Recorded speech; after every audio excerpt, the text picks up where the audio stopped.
Hello મિત્રો, જય શ્રી કૃષ્ણ. હું તમારા માટે એક એવા ન્યૂઝ લઈને આવ્યો છું જે કેનેડા પીઆર રિગાર્ડિંગ છે. જે પીએનપીને લગતા નિયમો છે કે પીએનપીના અમુક પ્રોવિન્સોએ પોતાના પીએનપી પ્રોગ્રામ છે જેને હોલ્ડ પર રાખ્યા છે, સ્ટોપ કર્યા છે, એટલે કે પીઆર માટેના નોમિનેશનો બંધ કર્યા છે. બહુ ઇન્ફોર્મેટિવ ઇન્ફોર્મેશન લઈને આવ્યો છું તમારા માટે. આખો વિડીયો પૂરો જોજો. ચેનલને સબસ્ક્રાઈબ નથી કરી તો સબસ્ક્રાઈબ કરી દેજો. આવી જ ઇન્ફોર્મેટિવ ન્યૂઝ તમને અહીંયા મળતી રહેશે. હવે તો કે હું તમારી સાથે ડિસ્કસ કરું કે પીઆરની અંદર આજથી કદાચ 4 વર્ષ 5 વર્ષ 2 વર્ષની આપણે વાતો કરીએ તો એક સિનારીઓ બની ગયો હતો કે જે સ્ટુડન્ટો સ્ટડી કરવા જાય કેનેડામાં એમની વર્ક પરમિટ લઈને એવા પ્રોવિન્સોમાં શિફ્ટ થાય કે જ્યાં આગળ પીઆર એમને જલ્દી મળે. આ પ્રોગ્રામો એવા હતા કે જ્યાં આગળ હું તમને કહું કે પ્રિન્સ એડવર્ડ આઇલેન્ડ તો એક હબ બની ગયું હતું કે જલ્દી પીઆર જોતું હોય તો પ્રિન્સ એડવર્ડ આઇલેન્ડ શિફ્ટ થઈ જાય. બટ અત્યારે જે અમારી સામે રિપોર્ટ આવી રહ્યો છે એ આખું ડિફરન્ટ અને ઉલટો રેફરન્સ આવી રહ્યો છે, જ્યાં એવું આપણે સમજવામાં આવતું કે બ્રિટિશ કોલંબિયા અને ઓન્ટારિયો આ પ્રોવિન્સીસમાં રહેવાથી કોમ્પિટિશન વધારે હોવાને કારણે લેટ પીઆર મળશે, લેટ થશે.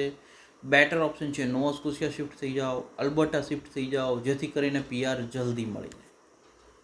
હવે તો કે આ જે આની સામે મારી પાસે જે આંકડા આવી રહ્યા છે, ન્યૂ રિપોર્ટ આવી રહ્યા છે, એના માટે હું તમને વાત કરું કે ન્યૂ બ્રોન્ઝવિક, યુકોન ટેરેટરી આ લોકોએ પોતાના પીએનપી પ્રોગ્રામ્સ બંધ કર્યા છે. પ્રિન્સ એડવર્ડ આઇલેન્ડે 25% કટ લગાવી છે જે બી એમના નંબર્સ ઓફ પીઆર હતા એની અંદર. નોવા સ્કોશિયા, અલ્બર્ટા એમના પીએનપીને હોલ્ડ પર રાખ્યા છે.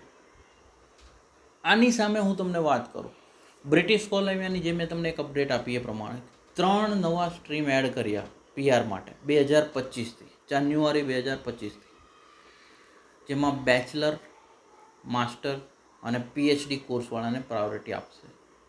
3 નવી સ્ટ્રીમ એડ કરી. ઓન્ટારિયોના આંકડા આખા ડિફરન્ટ કહી રહ્યા છે. ઓન્ટારિયોએ લાસ્ટ યર એટલે કે 2023માં 16,500 ઇમિગ્રન્ટની વાત હતી, પીઆરની વાત હતી, જે 5,000નો કોટા પ્લસ થઈ અને 21,500 પર લઈ જવામાં આવ્યો છે. આ આખી એવી અપડેટ આવી રહી છે અમારી પાસે જે એકદમ શોકિંગ બી તમે કહી શકો છો, યા તમને એક પ્રોપર પ્લાન કેવી રીતે કરવું એ તમે સમજી શકો.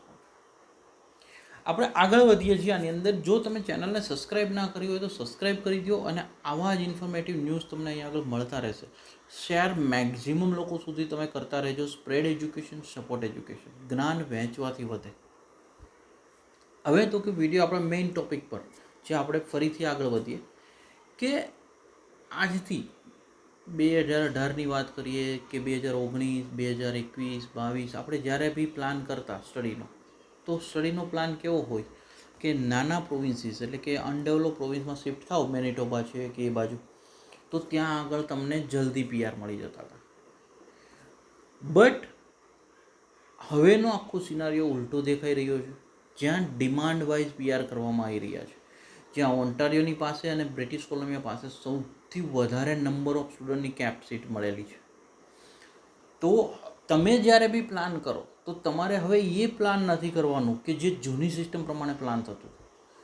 જે બી સ્ટુડન્ટો કેનેડામાં છે અથવા ઇન્ડિયાથી મૂવ થવાની વાત કરે છે એ લોકોએ એ પહેલાં વિચારવાનું છે કે એમનો કોર્સ કયો છે, એ કોર્સની ફ્યુચરની જોબ ડિમાન્ડ જે છે એ પ્રોવિન્સમાં કઈ રહી છે અને કયા પ્રોવિન્સની અંદર થવાની છે યા રહેવાની છે. જ્યારે બી તમારું સ્ટડી પૂરું થઈને તમે વર્ક પરમિટ પૂરી કરવાના છો એ વર્ષનું રિસર્ચ કરજો અને એ આંકડાઓ તમારા પાસે જે આવે એ પ્રમાણે તમે પ્રોવિન્સ સિલેક્ટ કરજો, જેથી કરીને તમને આ ક્રાઇસિસ યા પીઆરની જે વેઇટિંગ છે એ ના થઈ શકે.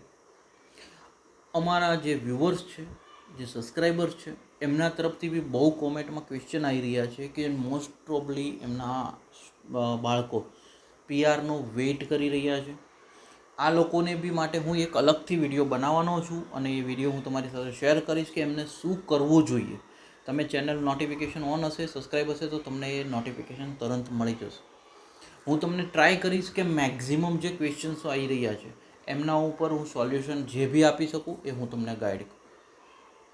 અને આજની જે અપડેટ છે એ પ્રમાણે હવેથી તમે જ્યારે પીઆરને ફોકસ કરો તો મેં તમને કીધા એ 3 ક્રાઇટેરિયા ખાસ ધ્યાન રાખજો.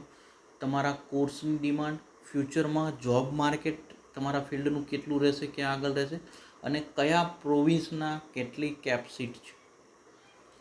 જો વિડીયો સારો લાગ્યો છે લાઈક કરી દેજો એક, અને મેક્સિમમ લોકો સુધી શેર કરી દેજો. Spread education, support education. Thank you so much. જય હિન્દ.